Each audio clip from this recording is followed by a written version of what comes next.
le Dieu de ma vie.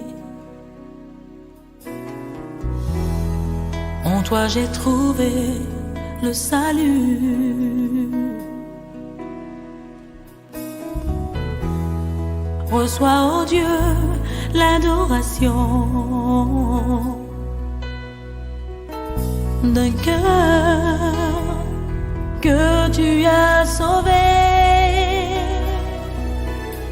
Je veux t'adorer.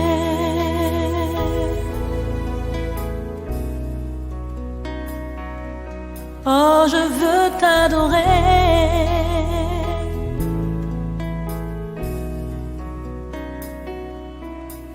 Je veux t'adorer.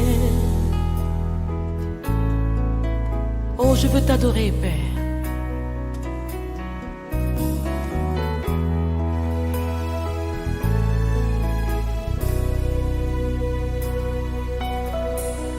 C'est Dieu seul qui peut dégager ce voile-là. Ouais. Et en fait, je viens de me rappeler le prophète en question, celui dont on disait de ses fils que c'était les fils de Bélial. Oh, c'est sacrificateur Élie. Exactement, je voulais même dire que c'est lui. Voilà. Oui, c'est vrai. Parce que le contexte de son décès là, Oui. ils ont expliqué qu'effectivement il avait du poids. Effectivement. Et quand l'arche a été prise, ils sont venus lui annoncer la nouvelle, il n'a pas pu tenir, il s'est écroulé. Oui. Voilà, c'est vrai, c'est Élie. Okay. C'est Élie le sacrificateur auprès de qui Samuel était. Voilà.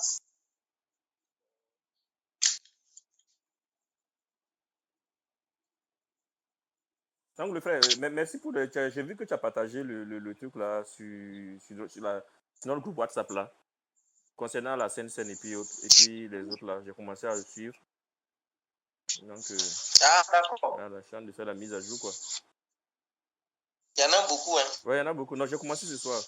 Je vais peut-être réécouter ce que j'ai écouté la première partie, la scène là, je vais réécouter encore parce qu'il y a beaucoup d'informations à l'intérieur. Voilà, c'est mieux d'avoir un cahier où tu es posé, tu fais des prises de notes, ça va beaucoup. C'est ça.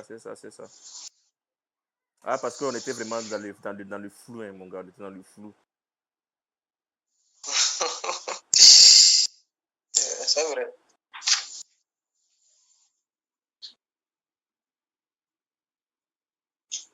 Donc, les rêveurs comme les Joseph là, moi en tout cas, je suis un rêveur. Oui, c'est un songeur encore là. Il faut que Dieu puisse. Comment? Il dit songeur, ça c'est encore mieux. Je suis non rêve. Songeur, oui. Emporté par les rêveries, des gens de Jude là. Les songes. Tu vois, non? Donc, c'est songeur.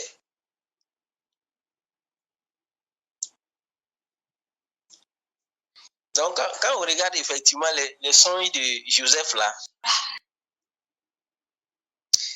on voit vraiment que ça ne peut pas venir de ses pensées.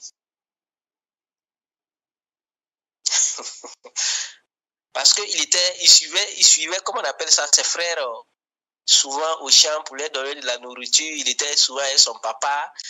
Mais les rêves qu'il donne là, ça n'a rien à voir avec ses activités qu'il fait dans la journée, quoi. Ou ses songes, pardon.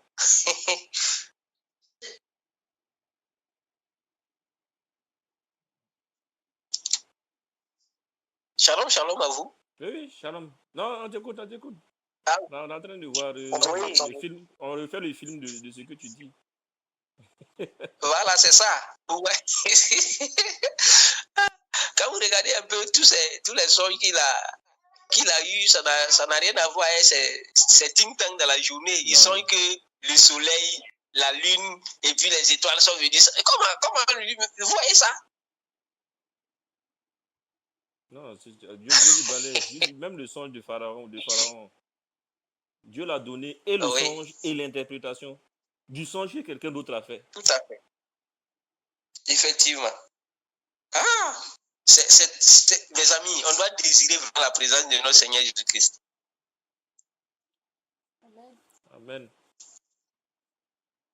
Hein? Quelqu'un songe, il oublie le songe. Dieu révèle et le songe de la personne et l'explication. Vous voyez comment notre Seigneur est vraiment magnifique, il est glorieux, il est incomparable. C'est de lui que nous sommes héritiers et enfants. Quel privilège, quelle grâce. N'avons-nous pas raison de tout sacrifier pour lui? Amen.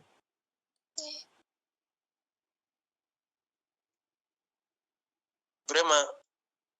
C'est cette conscience que chacun doit prendre vraiment de qui est vraiment le Seigneur.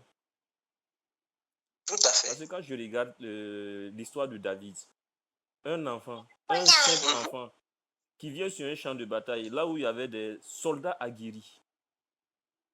Des soldats aguerris, avec un géant en face de lui. Mais lui, il n'a pas regardé à sa taille, il a regardé à la puissance de son Dieu. Et il est allé défier quelqu'un, un monstre que tout le monde craignait. Ouais. Parce qu'il a eu foi en son Dieu. Là, il sait, il connaît la puissance de son Dieu. Mais aujourd'hui, tout à fait. C'est-à-dire que on croit, mais notre croyance là, le niveau là, et voilà, face aux épreuves là, tu t'assois et puis c'est des questions bizarres qui viennent. Tout à fait. Ah, ouais. Quand je regarde, tu vois, ce que tu dis là, ça m'envoie en même temps dans, effectivement, le livre que j'ai cité là, le livre de Jude là. Est-ce qu'on peut prendre ça, lire ça en attendant? D'accord. Jude. C'est un seul chapitre. Trop de lecture ne gâte pas la sauce, ne gâte pas la spiritualité. Non,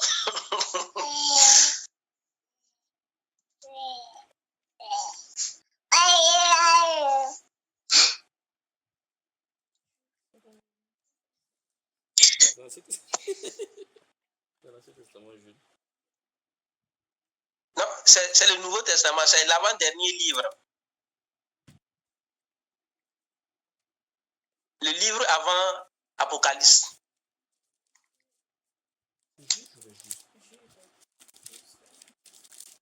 Jude.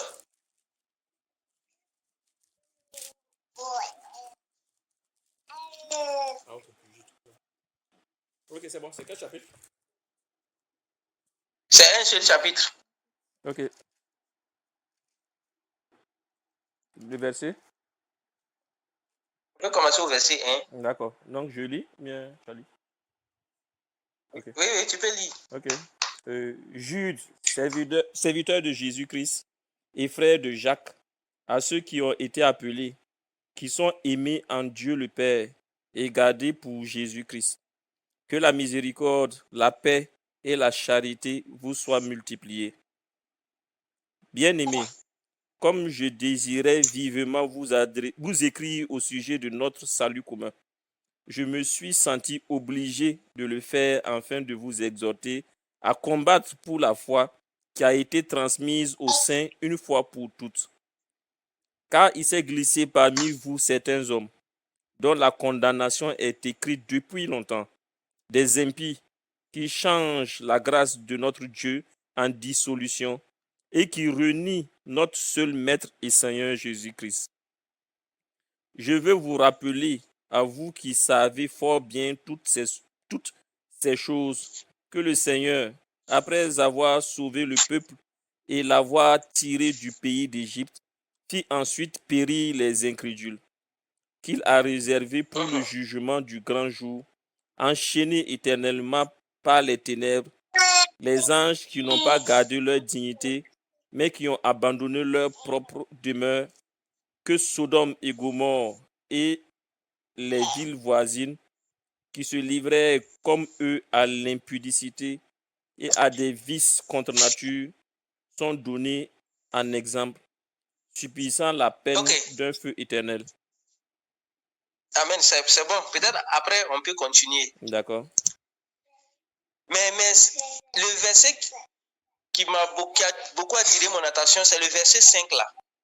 Ok. Je veux vous rappeler, à vous qui savez fort bien toutes ces choses, que le Seigneur, après avoir sauvé le Oui, peuple et l'avoir tiré du pays d'Égypte, fit ensuite périr les incrédules.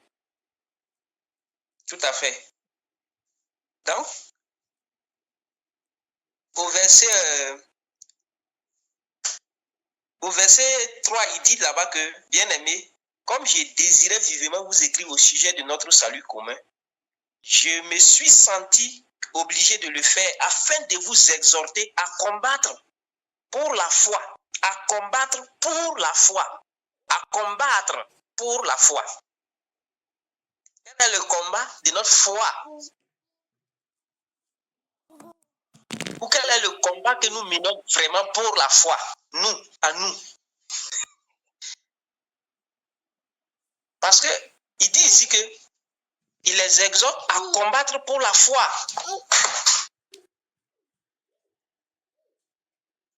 Amen.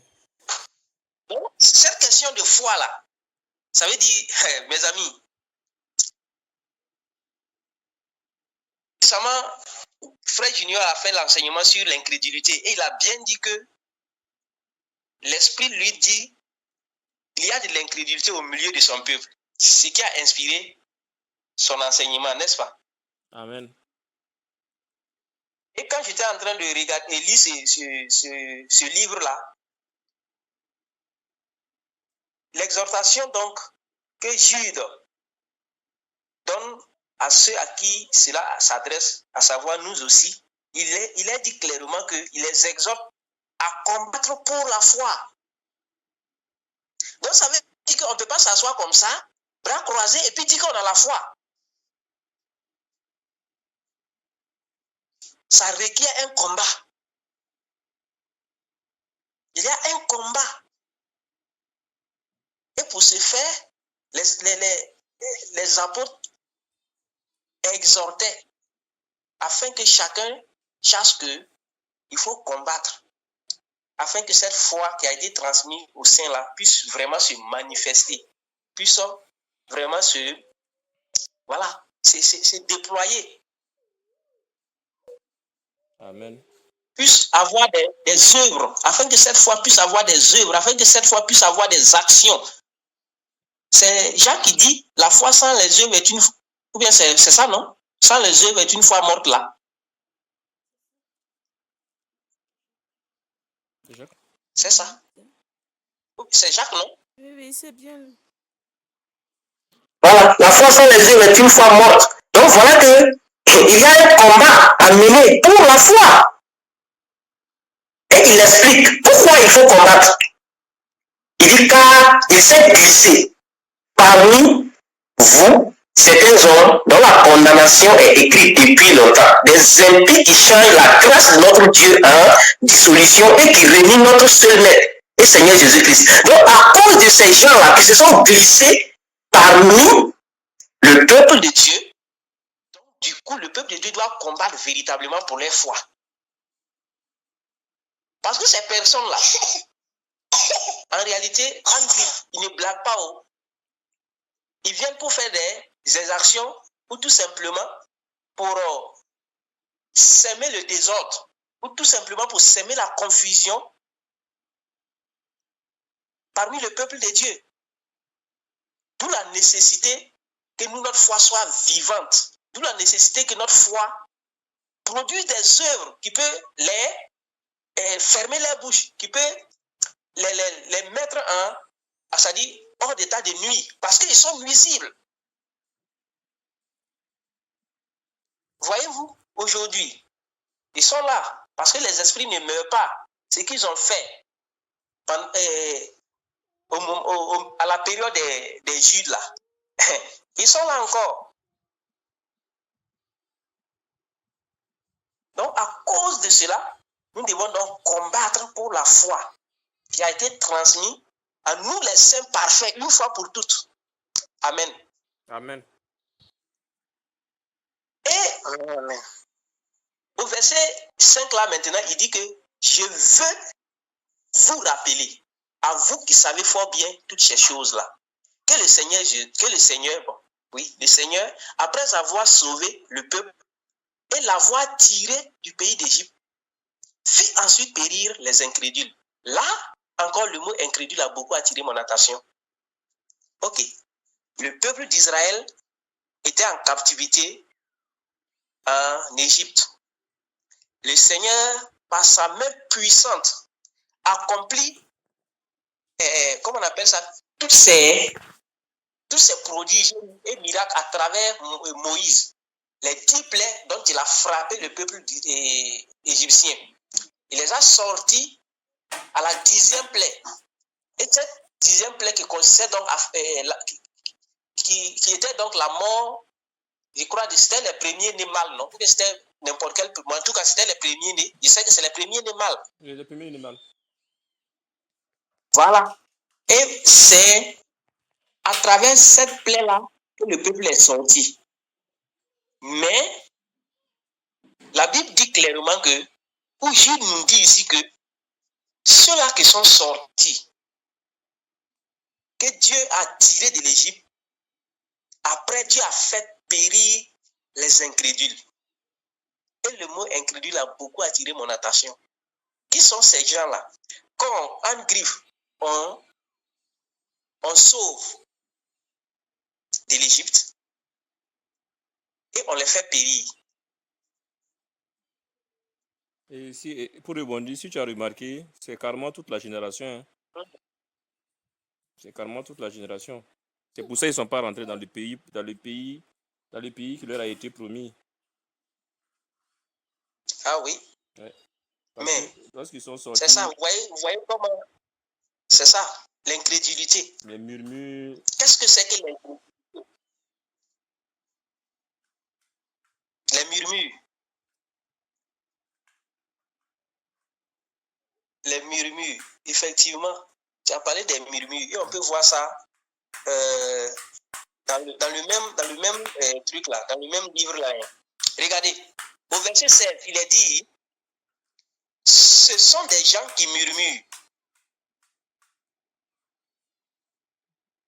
qui se plaignent de leur sort, qui marchent selon leur convoitise, qui ont à la bouche des paroles hautaines, qui admirent les personnes par motif d'intérêt. Le frère, allô, le frère? J'aimerais qu'on s'arrête sur ce point-là, si tu peux relire, parce que essayons de faire une comparaison entre ce qui est dit et entre notre vie actuelle. Oui. Ok, je relis. C'est au verset 16 du même livre, Jude. Ok. Je dis, ce livre de Jude, là, effectivement, a beaucoup travaillé mon esprit quand je méditais ces temps-ci, là. Il dit, ce sont des gens qui murmurent, au verset 16, ce sont des gens qui murmurent, qui se plaignent de leur sort, qui marchent selon leur convoitise, qui ont à la bouche des paroles hautaines, qui admirent les personnes par motif d'intérêt, surtout ces derniers volets-là. Amen. Avait dit, moi-même, je veux admire les personnes par motif d'intérêt. Pour rebondir sur ce que tu dis là, avait dit, ça me fait repenser à ce que le frère Junior nous a demandé de faire. Si tu vois, il a demandé à ce qu'on ne prie plus pour les choses.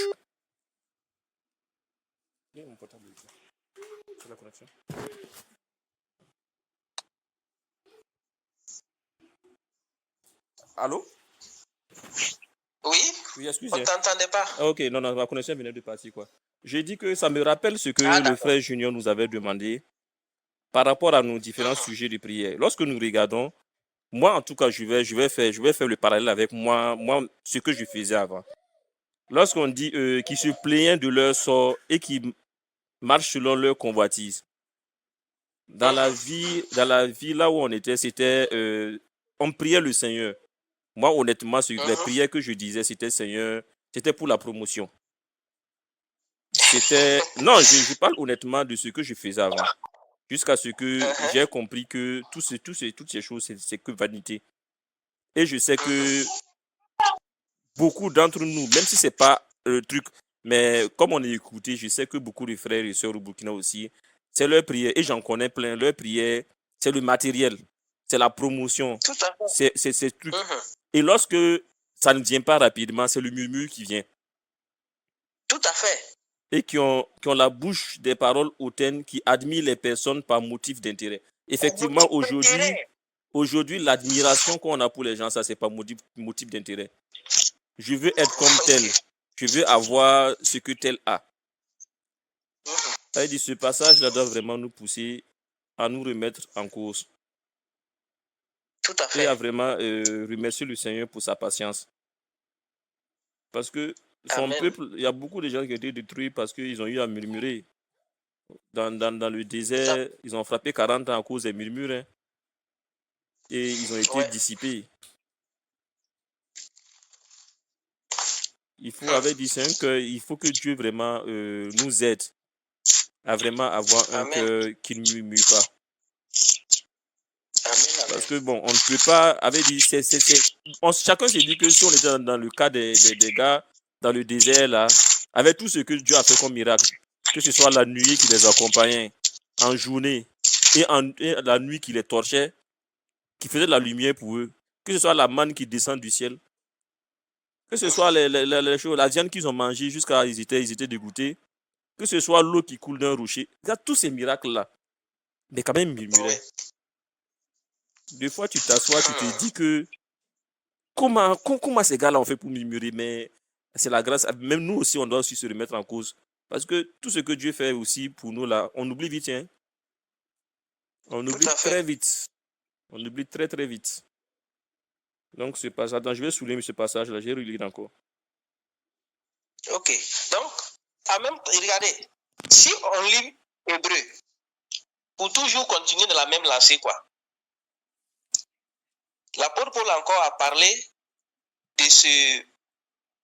comment on a dit, l'attitude des Israélites, encore dans le livre de Hébreu, le chapitre 3, verset, je peux commencer à partir du verset 13. Il dit, mais exhortez-vous les uns les autres chaque jour. Vous entendez ça? J'espère que chacun est là-bas. Hein? Oui. Est-ce que c'est écrit chaque jour vraiment comme chez vous?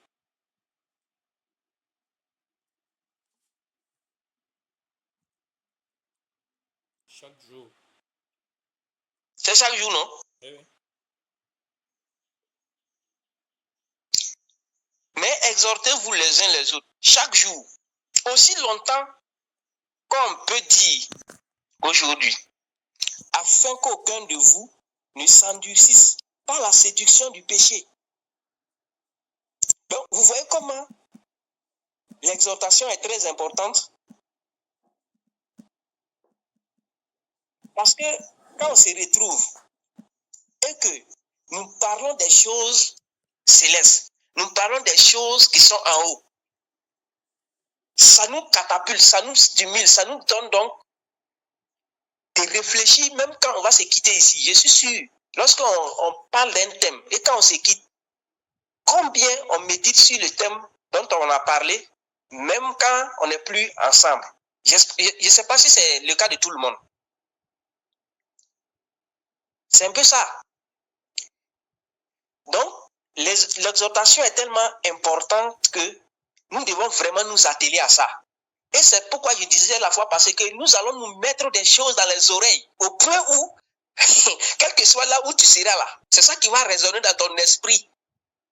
Et tu vas savoir prendre une posture qui doit glorifier Dieu, ou tu dois prendre une posture selon la volonté de Dieu. Sinon, ce que ton esprit va te dire, toi-même, tu sauras que entre nos frères, on sait dire des choses et non pas telle autre chose. On sait exhorter à l'excellence de la connaissance de Christ et non pas à s'attacher à ces choses éphémères que même les païens ont.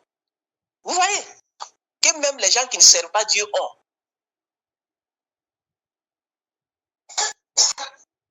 Et continue, il dit, car nous sommes devenus participants de Christ, pourvu que nous retenions fermement jusqu'à la fin l'assurance que nous avions au commencement. Ah, la fin d'une chose vaut mieux que son commencement. Donc, il ne suffit pas de commencer. Il suffit de bien terminer. Ce qui est important, c'est de bien terminer. Nous avons commencé avec tous les cris de guerre que nous avons. Shalom, shalom, les guerriers. Très, très important. Et c'est très propre. Shalom, shalom, les saints parfaits. C'est vrai. Mais tant que shalom, shalom, les saints parfaits, tant que cela ne sera pas en nous, jusqu'à ce que notre Seigneur Jésus-Christ revienne, cela ne nous servira de rien. Shalom, shalom, guerrier. Tant que comme on dit ça encore là, cette vaillance n'est pas en nous, jusqu'à ce que le Seigneur Jésus-Christ revienne, tout ce que nous sommes en train de dire, ça ne nous servira de rien, parce que la fin d'une chose vaut mieux que son commencement. Et l'apôtre peut continuer en disant, pendant qu'il est dit, aujourd'hui, si vous entendez sa voix, n'endurcissez pas vos cœurs, comme lors de la révolte. Donc vous voyez qu'il est en train de parler encore de ce que Jude a dit. C'est du même récit en fait, dont il parle. Il dit, qui furent en effet ceux qui se révoltèrent après l'avoir entendu. Cette expression aussi a beaucoup attiré mon attention. Qui furent en effet ceux qui se révoltèrent après l'avoir entendu. Il ne suffit pas d'entendre Dieu. Non. Après avoir entendu Dieu là, quelle serait notre attitude après l'avoir entendu? Vous voyez, ces gens-là, ils ont entendu Dieu. Et quand je méditais sur Jude, l'Esprit m'a renvoyé ici. Et j'ai écrit ça même dans mon cahier. Vous voyez, ils ont entendu Dieu. De l'autre côté, ils ont été sauvés. Ils ont été retirés de l'Égypte. Mais l'incrédulité les a fait périr. Ici, l'apôtre Paul relève encore un autre pan où il ajoute, où il complète qu'ils l'ont entendu. Judas entendait la voix de Jésus-Christ. Il était parmi les 12. Ça, c'est un cas compliqué pour Judas. Laissons-le tranquille d'abord.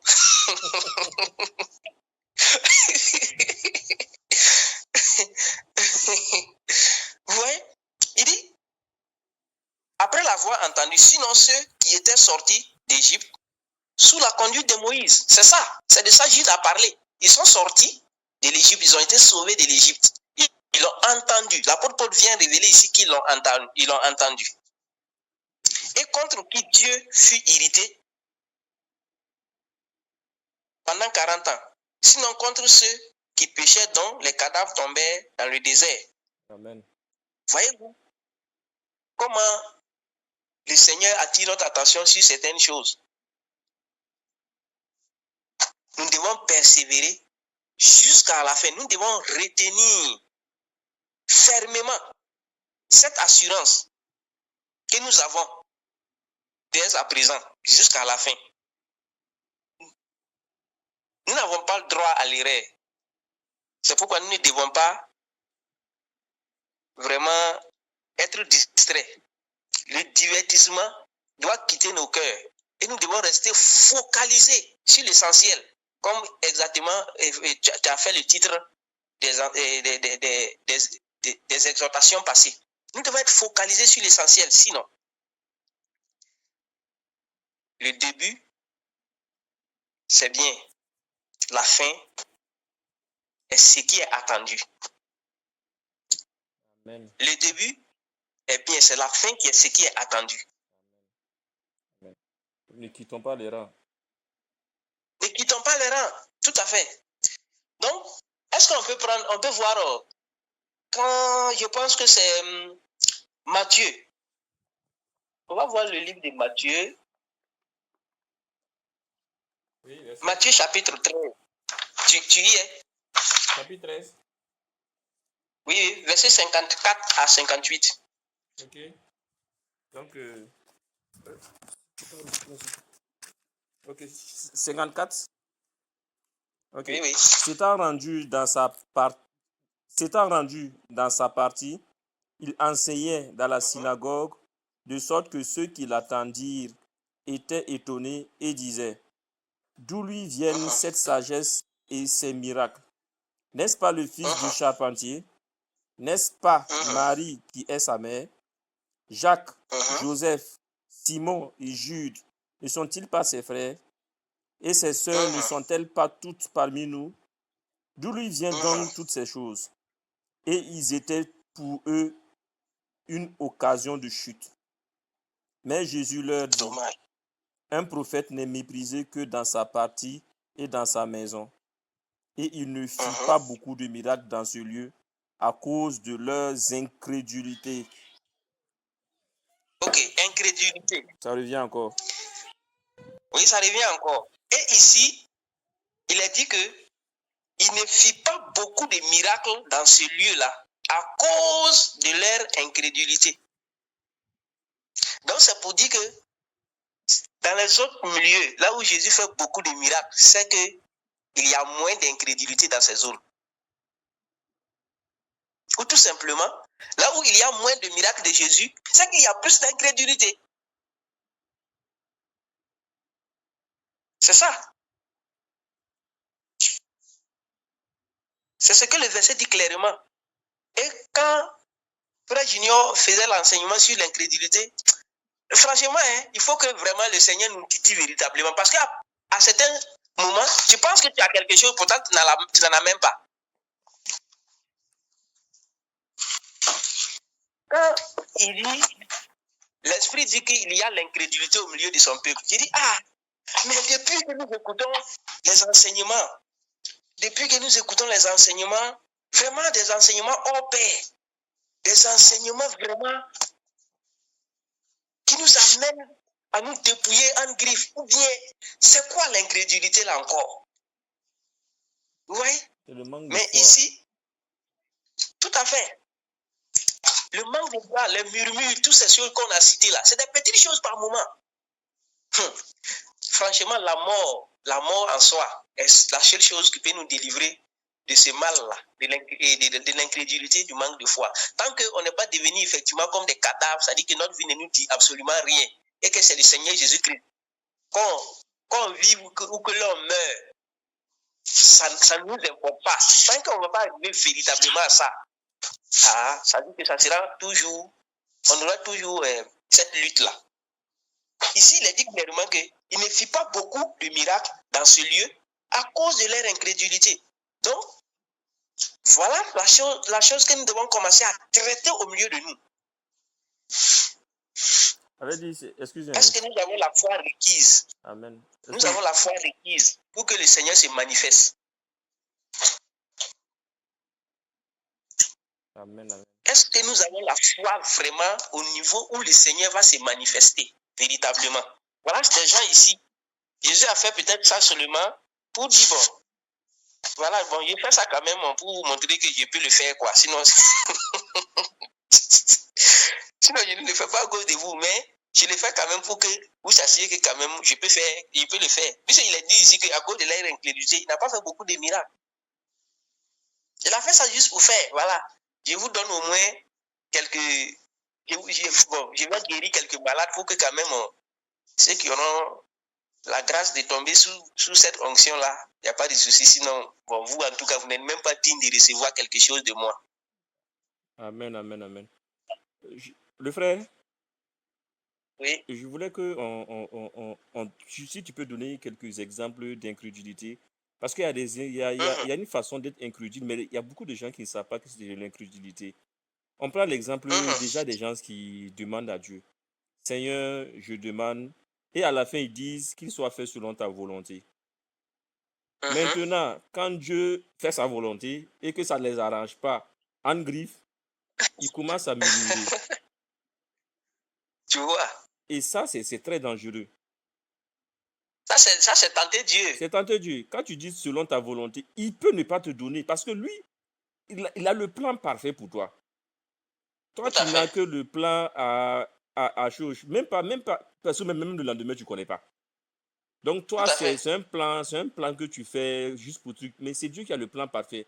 Mais lorsque tu dis qu'il soit fait selon la volonté de Dieu et que tu es là, tu continues à murmurer, à dire, bon Seigneur, voilà. C'est une façon, comme tu l'as dit là, c'est de tenter Dieu. Il y a des Tout à fait. choses subtiles que les gens font. Ils pensent, pour eux, c'est pas des murmures, c'est pas de l'incrédulité, mais qu'ils prennent conscience que c'est de l'incrédulité. Tout à fait. Donc, si Tout tu à avais fait. quelques exemples dans ce sens-là pour les petites choses que les gens peuvent faire qui constituent de l'incrédulité, quoi. Même si c'est 2 à 3 exemples pour que, bon, au moins chacun puisse savoir vraiment c'est quoi l'incrédulité. Parce que quand on dit incrédulité comme ça, c'est sûr qu'il y a beaucoup qui s'asseyent et qui disent que je ne suis pas incrédule, hein. Mais lorsqu'on regarde au fond, malheureusement, ils sont incrédules. Tout à fait. C'est pourquoi d'ailleurs j'étais en train de parler de, comment on appelle, de lorsque le frère Junior a dit que l'esprit lui dit que au milieu de son peuple, il y a de l'incrédulité. Je me suis assis et dit, ben, qu'est-ce que c'est que l'incrédulité à la fin? Nous qui avons écouté donc ces paroles vraiment qui nous amènent à aller de l'avant, des paroles vraiment qui nous amènent à nous dépouiller depuis plus de 5 ans. Il y en a pour certains, même peut-être c'est 10 ans, il y en a même peut-être 14 ans, 15 ans. Et il y a encore de l'incrédulité. Et là, ça m'a fait vraiment, ça m'a donné vraiment, je dirais, ça m'a incité à m'asseoir tranquillement et bien comprendre ce que c'est que l'incrédulité. Et voilà ce que nous avons lu dans le livre de Jude là. Les murmures font partie de l'incrédulité. Se plaindre de son sort fait partie de l'incrédulité. Ici d'ailleurs, c'est quoi? Par moment, nous avons quelque chose et on trouve que, bon, nous n'avons pas assez. Au lieu de glorifier Dieu avec ce qu'il nous a donné, on se plaint plutôt de notre sort. Nous avons la santé, par exemple, nous avons le vêtement, nous arrivons à dormir. Mais, au lieu de glorifier Dieu, nous regardons ceux qui ont en griffe des Range Rover dernier cri et nous disons, si c'est ce que Dieu nous avait donné. Ceux qui ont peut-être des postes élevés comme quelqu'un lui disait qu'il priait pour la promotion, après il s'est rendu compte que c'est pas ça. C'est ça. Au lieu de dire merci Seigneur pour le pain que tu m'as donné, même s'il n'y a pas de pain d'abord, mais que ta volonté soit venue, je sais que le pain va venir après. Ou bien, quel est le temps, par exemple, que nous prenons pour prier même, par exemple, pour le salut des âmes, pour prier pour la délivrance de de certaines personnes que nous connaissons qui sont malades, pour prier pour le bien-être, bon, un peu social de notre pays. Voyez-vous toutes ces choses-là? Quel est le temps que nous prenons pour prier pour ces choses? Lorsque nous regardons, peut-être nous prenons plus de temps à nous, c'est-à-dire à être centrés, auto-centrés, c'est-à-dire on prie pour, comme tu le disais, on prie pour notre promotion, on prie pour notre propre vie, plus que peut-être le salut des âmes, plus que le bien-être des autres. Du coup, il y a incrédulité ici. Parce que, encore, c'est quoi? On s'est dit que tant que nous, on ne se concentre pas sur nous, là, qui va faire ça pour nous? Pourtant, Dieu t'a positionné comme un intercesseur. Un intercesseur, par moment, s'oublie même. Et c'est les autres qui l'intéressent. La foi fait que tu dis que ce que je vais soutenir, c'est Dieu qui prendra soin de moi. Amen. Même par moi, l'incrédulité fait qu'on ne peut même pas soutenir quelqu'un. Et quand on échange souvent avec mon épouse, je lui disais que, je dis, si moi, je ne peux pas prendre 2 heures pour prier pour ces sujets que j'ai cités tantôt, à savoir prier pour le salut des âmes, prier pour les frères et sœurs qui sont dans des difficultés, prier pour le bien-être du pays, prier pour tous ceux qui traversent des difficultés que je connais. Si je ne peux pas prendre 2 heures pour prier pour ça, je ne peux pas prendre 1 heure pour prier pour chercher du travail. Je dis ça, je suis désolé. Je préfère dormir. Oui. Oui. Je préfère dormir. Si je ne peux pas prendre les 2 heures, s'assurer que j'ai pris 2 heures, prier vraiment pour les choses du ciel. Prier vraiment pour que l'œuvre du Seigneur avance. Prier pour que le Saint-Esprit se déploie. Tant que je ne peux pas prendre 2 heures pour ça, je suis désolé, je ne peux pas prendre 1 heure pour prier, pour chercher pour dire que Seigneur, je veux du travail. Jamais. Mais, qu'est-ce qu'on fait? On prend plus de temps à prier pour souvent certaines choses que le Seigneur même lui-même a dit. Ce sont les païens qui les recherchent. Et ce qu'il a dit là, c'est des besoins très légitimes. Hein. Il dit la nourriture, le vêtement et même à manger là. Il dit lorsque nous prions pour ça, il dit c'est que nous sommes païens. C'est ce qu'il a dit clairement, hein, que c'est les païens qui les recherchent parce que votre Père sait que vous en avez besoin. Ah! Donc c'est pour dire que c'est les incrédules même qui prient pour le travail. C'est-à-dire c'est les incrédules qui prient pour le manger. Bon, le travail là c'est lié à la nourriture, non, n'est-ce pas? Oui, le travail est lié à la nourriture. Le travail est lié aux vêtements. Le travail est lié au truc, comment on appelle, au bois. Donc, si Jésus dit que ceux qui prient, qui demandent ces choses-là, ce sont les païens qui le font, et qu'un chrétien se positionne, Seigneur, nous voulons le travail, Seigneur, nous voulons la promotion, Seigneur, nous voulons paraître comme les autres, Seigneur, c'est pour dire que nous sommes des incrédules. Parce que le terme incrédule, normalement, est pour ceux qui ne connaissent pas le Seigneur. Malheureusement, au milieu même de ceux qui le connaissent, il y en a qui sont incrédules. C'est pourquoi le livre de Jude m'a beaucoup interpellé. Parce que ça, il s'agit des gens qui sont au milieu du peuple, en griffe. Parce que ce n'est pas des gens qui sont hors. Ils ont été tirés de l'Égypte, ils ont été sauvés, mais ils sont incrédules. C'est pourquoi ce livre m'a beaucoup interpellé. C'est au milieu des chrétiens qui se trouvent.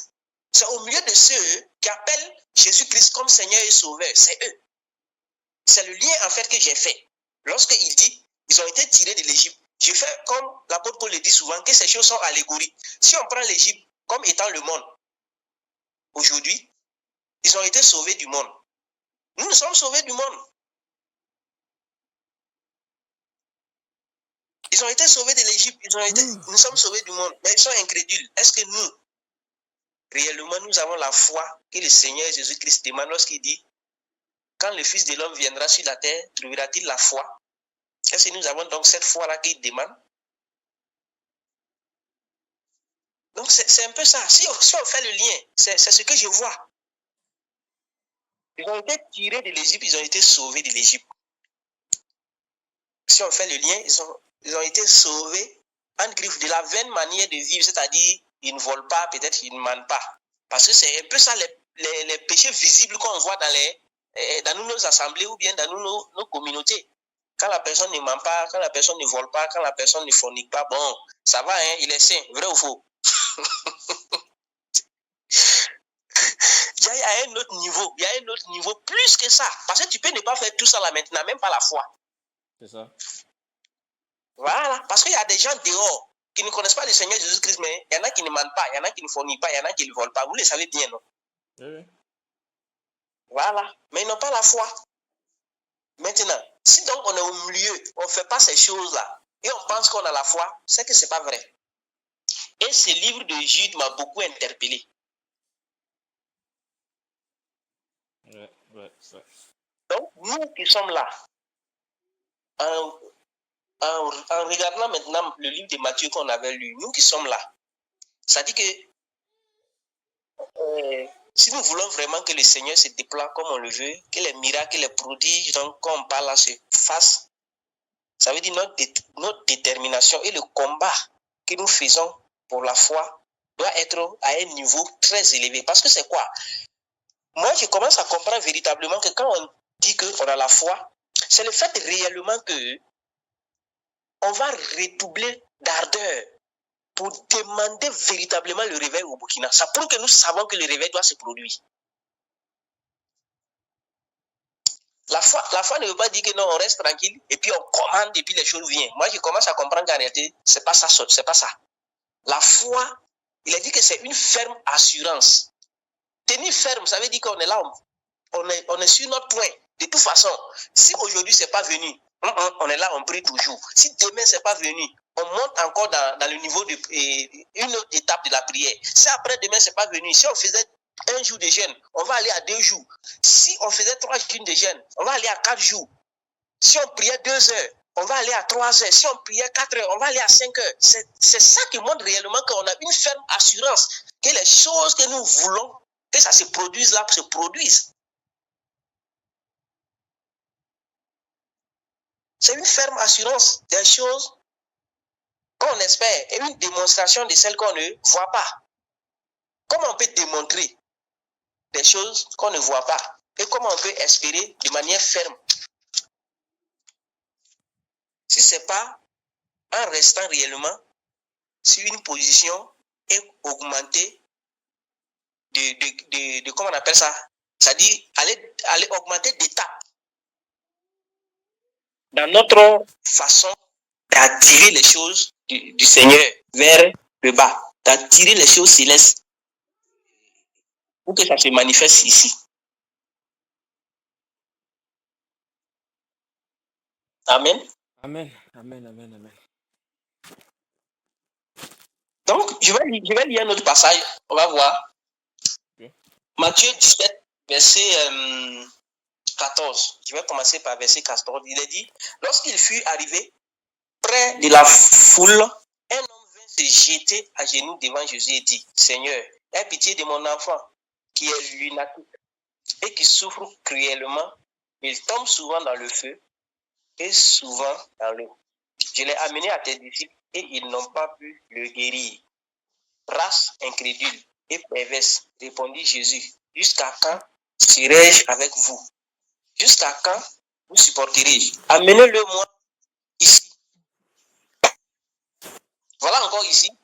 Jésus parle des incrédules. Il dit à ses disciples qu'ils sont incrédules. Ou bien c'est à qui? Selon vous. C'est ici là. Après avoir traité de race incrédule, il ajoute le mot pervers. Est-ce qu'il ne s'adressait pas à autre que ses disciples? Ok.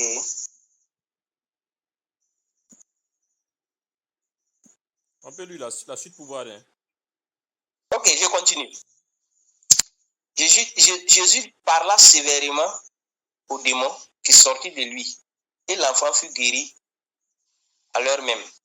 Alors les disciples s'approchèrent de Jésus et lui dirent en particulier, pourquoi n'avons-nous pas pu chercher ce démon? Ah, donc c'est à cause de votre incrédulité. Donc c'est aux disciples qui parlaient. Leur dit Jésus. Ça c'est aux disciples. C'est à cause de votre incrédulité. Leur dit Jésus. Je vous le dis en vérité. Si vous avez de la foi comme un grain de sénévé, vous direz à cette montagne, transporte-toi ici, là. Transporte-toi d'ici, là. Et elle se transporterait. Rien ne vous serait impossible. Mais cette sorte de démon ne sort que par la prière et par le jeûne. Ici, Jésus a ajouté quelque chose. Il a ajouté un autre niveau où il a ajouté une autre information qui est importante. Il dit c'est vrai qu'ils sont incrédules, n'est-ce pas?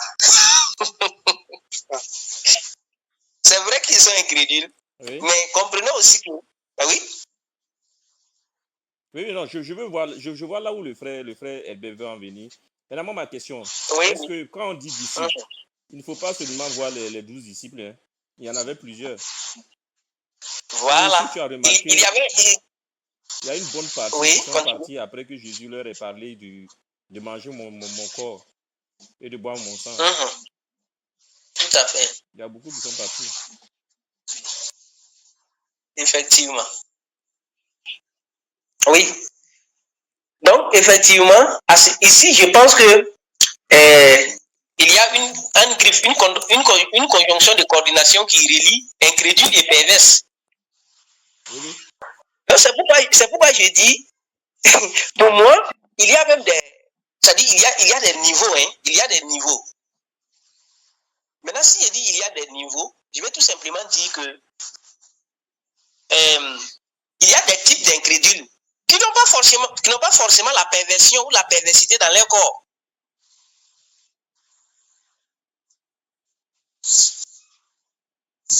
Oui, il y a des incrédules qui ne sont pas forcément des pécheurs comme le type de péché que j'ai cité tantôt. C'est-à-dire qu'ils ne forniquent pas, ils ne mentent pas, ils ne volent pas, voilà, il n'insulte pas, ainsi de suite, il n'est pas adultère. Mais il est incrédule parce que s'il est face à un problème, il ne peut pas croire que Jésus-Christ peut le sauver de ce problème. Tu vois que c'est un niveau d'incrédulité, c'est de l'incrédulité aussi. Par contre, il y en a qui ont ces deux facettes en même temps. Non seulement ils sont adultères, ils sont menteurs, ils sont, comment on appelle ça, impudiques. Et ils ont encore l'incrédulité même, encore que ça joue, le fait même de ne même pas savoir encore que Jésus-Christ peut les sauver de leur situation. C'est un autre pan de l'incrédulité encore. Et ils ont cumulé en fait tous les postes, quoi. Moi, c'est ce que je comprends à partir de ce verset-là. Race, incrédule et perverse. Non, moi, je pense Donc, que... les apôtres, là, Oui. les apôtres, ils savaient réellement que Jésus-Christ était le sauveur. Maintenant, la question c'est, est-ce que ce type d'incrédulité, oui, cette sorte d'incrédulité-là, est-ce que ça va les empêcher d'aller au ciel? Moi, je pense que c'est à ce niveau-là qu'on peut voir un peu la chose dans un autre, peut-être enseignement ou dans un autre volet. Est-ce que ce type d'incrédulité, le fait que je suis malade et je n'ai pas la conscience que si je dis Jésus-Christ, guéris-moi, je serai guéri, est-ce que ça peut t'empêcher d'aller au ciel?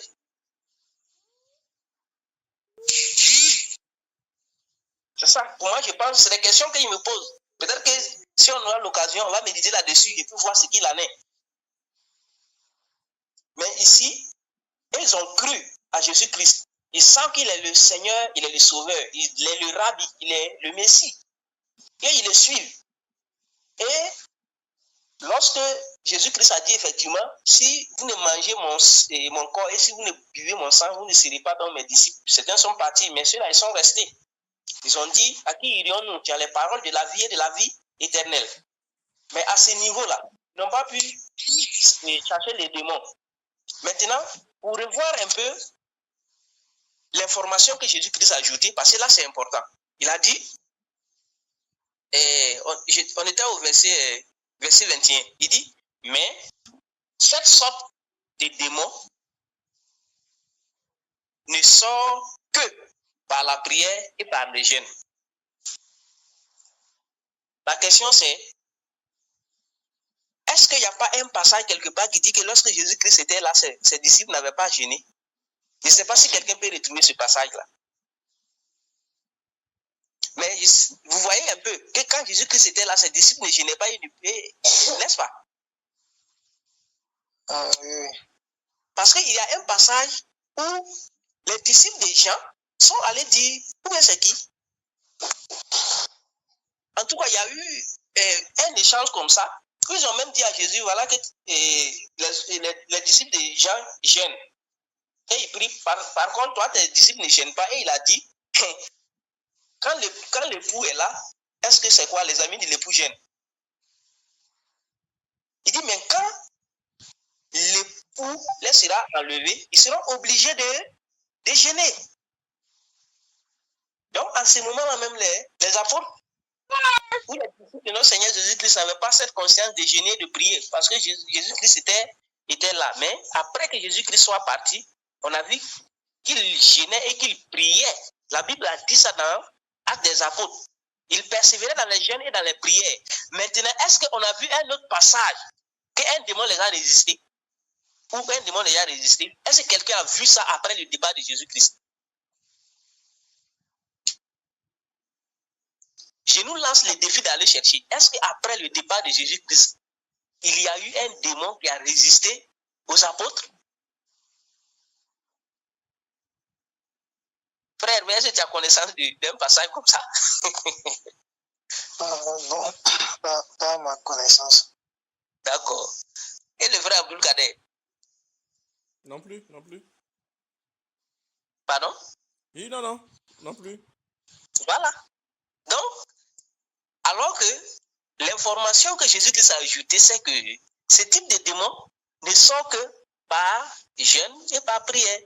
Donc, ce que je comprends ici, vous voyez que il a dit que Jésus-Christ même a fait venir l'enfant et il a cherché le démon sur le champ. Il n'est pas allé jeûner, il n'est pas allé prier, n'est-ce pas? C'est ça. On dirait que c'était Jésus-Christ, c'est pourquoi il n'a pas besoin de jeûner, de prier, je suis d'accord. Mais en réalité, si nous avons foi et que nous passons le temps dans le jeûne et la prière, on est en train de dire clairement que Seigneur Jésus-Christ, plus de toi et moins de nous. Et au final, lorsque nous allons sortir, les démons voient qui? Physiquement, le quartier voit Salomon, mais les démons voient Jésus-Christ. C'est ce que je comprends. C'est ce que je comprends ici. Et ça, c'est ce que la foi dans les jeûnes et les prières peut faire.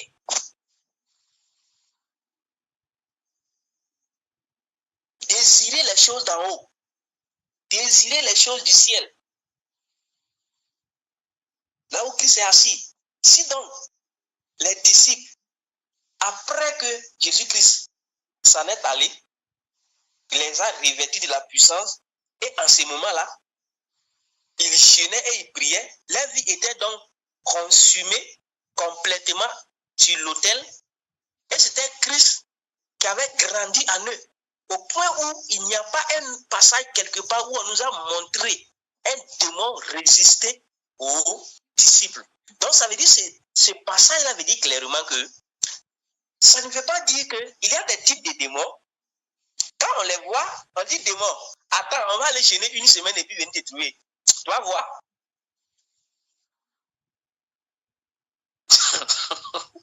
Non, c'est pas. Ça veut dire que notre vie doit être tellement consacrée au Seigneur. Consacrée au Seigneur que Jésus-Christ sera donc glorifié à travers nous. C'est Jésus-Christ qui sera, comme il est dit dans Colossiens, notre vie. Et quand il va paraître, nous paraîtrons aussi. Et quand Jésus-Christ va paraître à nous, quel est ce démon qui va résister quand Jésus-Christ sera vu à nous? Notre détermination à amener les choses d'en haut sur la terre, c'est ce qui est réellement mis ici, c'est ce qui est mis ici en fait en emphase. Il y a donc la façon de faire des incrédules. C'est de dire que ici là, on ne peut rien changer. Moi, je pense que voilà encore des paroles de l'incrédulité. Ah, le monde est gâté.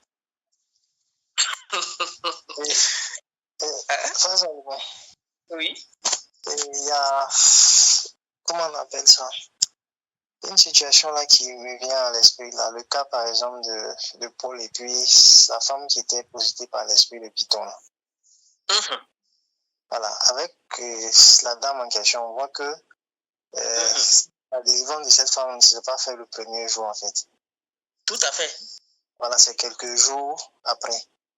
Oui. Voilà, maintenant, une telle situation, comment est-ce qu'on peut l'expliquer? Bon, moi, personnellement, je pense qu'ici, il s'agit peut-être du timing de Dieu. Oui, le timing. Voilà, le timing. Parce que si donc, nous avons le Saint-Esprit véritablement en nous et Christ a grandi en nous, on doit avoir un griffe, cette intuition-là de savoir que ici, là, voilà ce que le Seigneur veut que nous fassions à ce temps-là. Pour moi, je pense qu'ici, il est question de temps de Dieu. Qu'est-ce que le Seigneur attend? Quelle est l'information peut-être, ou quelle est la connaissance ou l'information que Dieu voulait donner en faisant patienter d'abord Paul? Parce qu'il est dit que C'est Christ qui est en nous qui le fait. Ce n'est pas nous qui soumettons Christ. Il est en nous, mais c'est lui qui le fait à travers nous. C'est lui qui fait toutes choses à travers nous. C'est pas que nous décidons. C'est ça que je dis aussi. Voilà quelque chose de très important. Ça ne veut pas forcément, ça ne veut pas dire que nous décidons de faire quelque chose et nous appelons Christ de venir forcément faire. Non.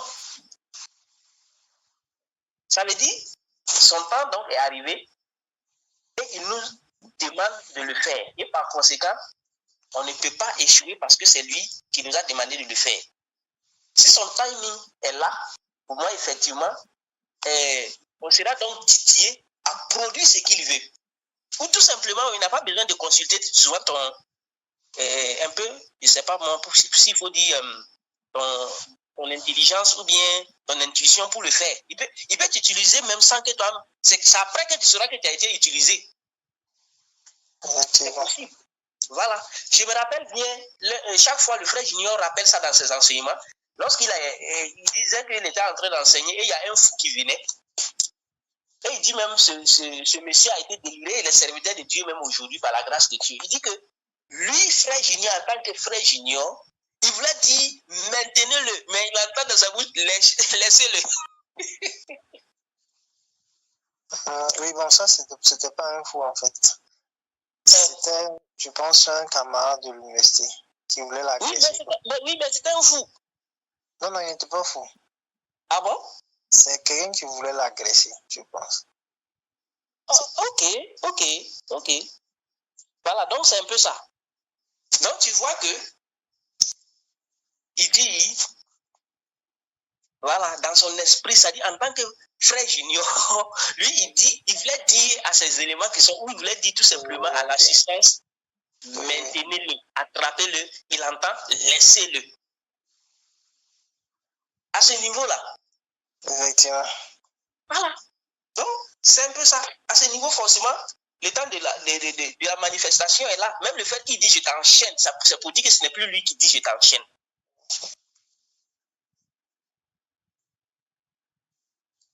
Tout à fait. Voilà, donc c'est un peu ce que je peux dire. Lorsque tu as parlé de la dame, voilà, la dame qui était possédée de l'esprit de Python, il a fait ça effectivement pendant plusieurs jours. Et c'est après qu'on dit Paul fatigué, pour la supporter, à un moment donné, l'esprit lui a dit c'est le moment. Moi, c'est ce que je comprends.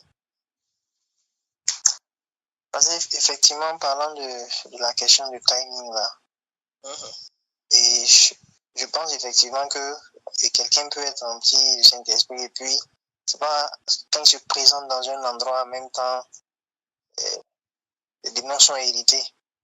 Tout à fait.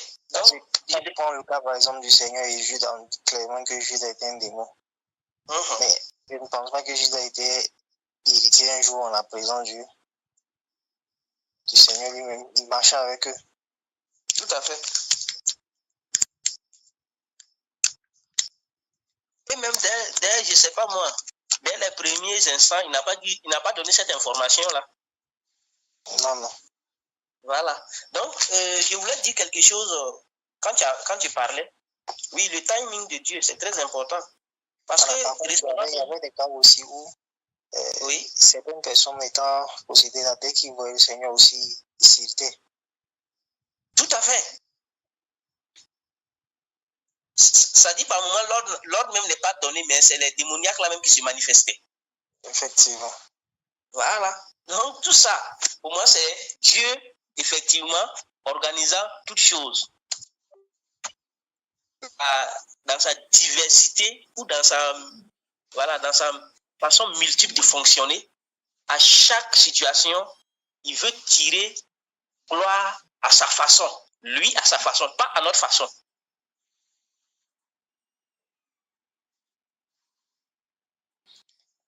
Et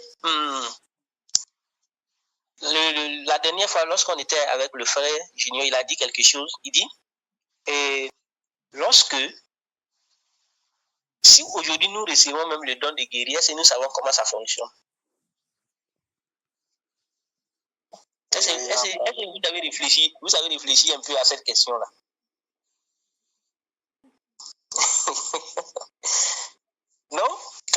de timing. Ça dit, ce que je comprends, quand j'ai médité tout ça après, ce que je comprends, c'est que lorsque le Seigneur veut manifester quelque chose, ça dit qu'il y a une sorte, c'est-à-dire l'atmosphère va se créer au point où, comme on est dans l'esprit, on doit savoir que le moment est là maintenant. Effectivement. Voilà, donc c'est ça, pour moi, j'ai dit, c'est ce niveau-là même qu'il faut beaucoup cultiver. C'est-à-dire entendre vraiment la voix de l'esprit, obéir au moment où il veut vraiment. C'est-à-dire, lorsque quelque chose doit se passer, on doit forcément avoir un changement d'atmosphère. Si nous sommes dans un lieu et que quelque chose est sur le point de se passer, normalement, on doit sentir en nous que quelque chose, en tout cas, les données ont changé.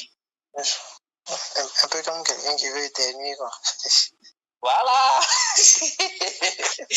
ça même, on n'avait pas de... Tu es obligé seulement. Quelque chose que... Voilà, tu sais que ça vient. Et tu te laisses aller. Donc voilà effectivement un niveau qu'on doit effectivement travailler. Donc tout ça c'est passer beaucoup de temps dans la prière, dans les jeûnes, demander que le Seigneur grandisse en nous et que nous soyons effacés, demander que ce soit lui qui prenne le contrôle total de nous, notre être, nos pensées, nos facultés. Nous allons nous abandonner totalement à lui. Il se construit en nous au point où c'est son esprit qui parle plus que notre chair, notre raisonnement, notre intelligence, tout et tout.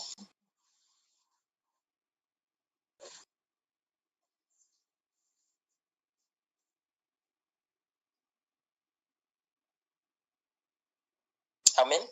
Amen, amen. Amen, amen. Voilà, donc, voilà un peu là où les choses souvent se compliquent un peu. L'incrédulité, quand on est même sauvé en griffe, quand on est même tiré de l'Égypte, sauvé de l'Égypte, on est appelé en griffe peuple de Dieu. Et l'incrédulité se manifeste à nous. Donc, les Anglais disent be careful. Donc, faisons attention à ce niveau-là. Nous avons Jésus-Christ. Est-ce que nous savons que Jésus-Christ peut répondre à tous nos besoins? Est-ce que nous savons que Jésus-Christ peut nous guérir? Est-ce que nous savons que Jésus-Christ peut nous délivrer de la situation que nous vivons?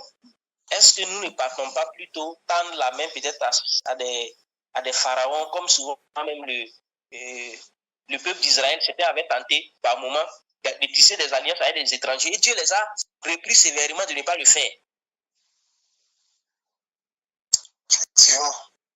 Voilà. Est-ce que par moment, lorsque nous sommes dans une situation, au lieu que nous passions du temps dans la prière pour chercher qu'est-ce que le Seigneur veut nous dire à travers cette situation, est-ce que nous ne sommes pas pressés même d'avoir la résolution au point où nous partons nous compromettre?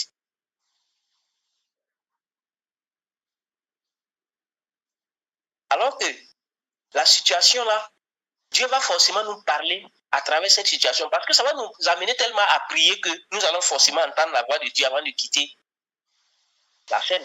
Avant de quitter, je vais dire nos temps de prière. Si l'apôtre Paul n'avait pas prié une fois, 2 fois, 3 fois, n'allait pas savoir que le grand Dieu même permet une faiblesse dans le corps d'une personne pour se glorifier.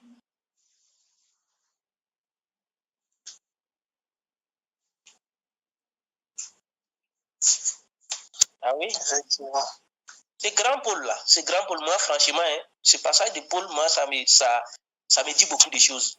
Paul, qui dit même qu'il est arrivé pour ne pas qu'il soit orgueilleux à cause de l'excellence, ou à cause de la grandeur, ou à cause vraiment de ses visions extraordinaires, des choses ineffables qu'il a entendues là. Pour ne pas qu'il soit orgueilleux, Dieu a mis une écharpe dans sa chair. Il a prié 2, 3 fois. Et le Seigneur lui a dit non. Garde ça. C'est dans ça que je me glorifie. Donc voilà un autre niveau. Lorsque quelque chose se passe, si on n'est pas pressé à avoir la résolution du problème, en réalité, quand c'est fait que par moment on se compromet et on ne manifeste pas la foi, c'est le fait qu'on ne veut pas porter en griffe le poids de l'affliction que nous avons. Et l'impatience également. Oui, l'impatience. Mais inévitablement, quand on peut supporter le truc, la douleur, c'est que automatiquement la patience va venir. Ça, c'est vrai. La patience surtout. On n'a pas la patience. Oui, effectivement. Voilà. Si la patience est là, on va quand même supporter la chose petit à petit et savoir que non, on doit supporter telle chose parce que quelque part l'apôtre vous l'a dit que n'ont rien de comparable à ce grand poids et glorieux ou éternel qui sont à venir là, ces choses glorieuses et comment on appelle, c'est là ce que nous allons recevoir après. Et ces afflictions du moment là n'a rien à voir avec ça. Je ne sais pas si c'est l'apôtre Paul ou Pierre qui le dit. Mais c'est dit dans la parole de Dieu. Donc, souvent, l'impatience, voilà, et donc le refus donc, de supporter quand même un peu la douleur ou la souffrance ou l'affliction que nous avons nous amène à lui rapidement nous compromettre. Et lorsque nous avons une douleur, rapidement on va se faire piquer un calmant quoi, pour dormir. On va prendre la drogue pour dormir.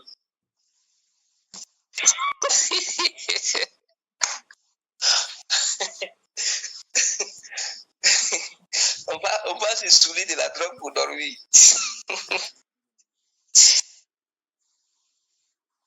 Donc, si le Seigneur nous vienne en aide. Amen, amen, amen.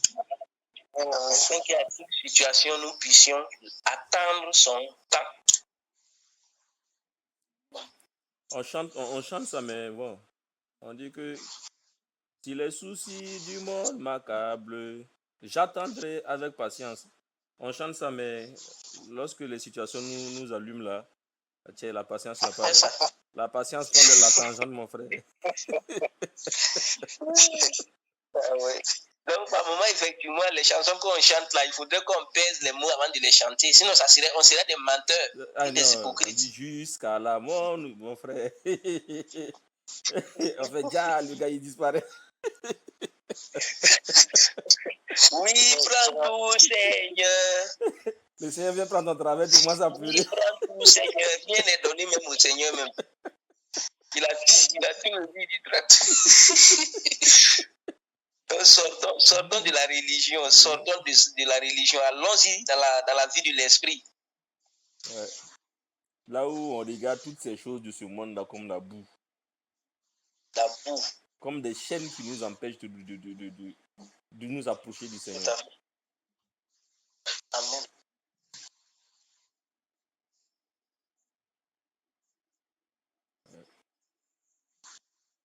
Ah.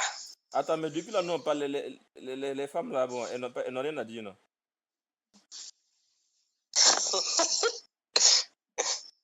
Ah, chez moi, déjà, il y en a qui sont allés berger l'enfant et ils ont profité en même temps là-bas. Au calme, au calme.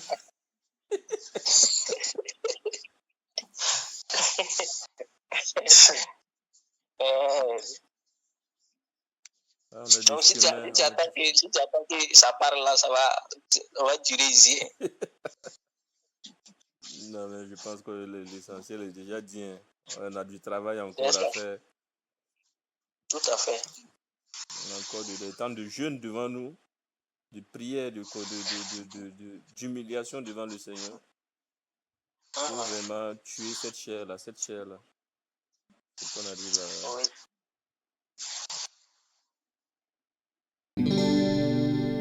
Les gens, s'ils m'aiment, tant mieux. S'ils ne m'aiment pas, tant pis pour eux. Mais plus important, qui fait mon bonheur, c'est l'amour de Dieu pour moi.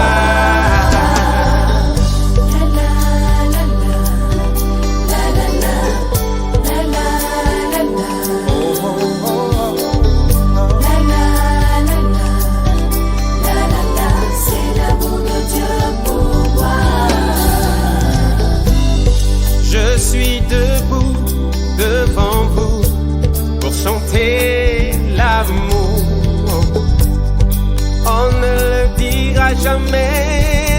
Et Dieu est amour. Laissez-vous aller, laissez chanter en vous cet amour. Gens du monde entier, laissez chanter en vous cet amour. Faites comme moi,